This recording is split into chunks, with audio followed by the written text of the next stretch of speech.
minhas mãos. A palavra de Deus diz lá no profeta Jeremias, capítulo 29, eu pensei no pensamento que tenho sobre vós, pensamentos de paz e não de mal, para vos dar o fim que desejais. Ou seja, Deus sabia o que Ele estava fazendo na vida daquele povo.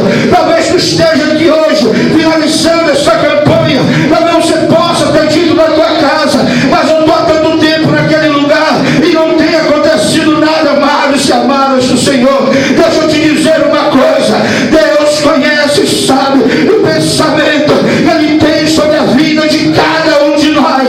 Se tu tem andado diante de Deus em fidelidade, tenha certeza que pode passar o tempo, pode passar as estações, pode passar as horas, pode passar os anos, mas Deus, Ele tem preparado para a tua vida uma bênção muito grande.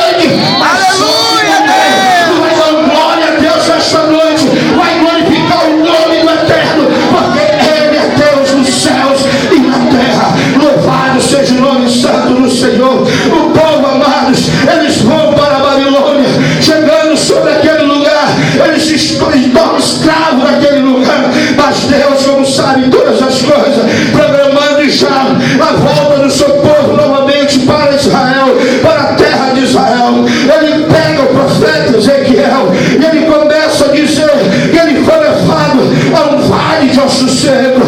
Aqui eu já entendo uma coisa, amados, diante da palavra de Deus, tem muita gente que não gosta de vale, tem muita gente, amados, que não gosta de passar pelo vale, mas eu te digo uma coisa nesta noite, diante, baseado na palavra do Senhor, o vale é para preparar a tua vida, o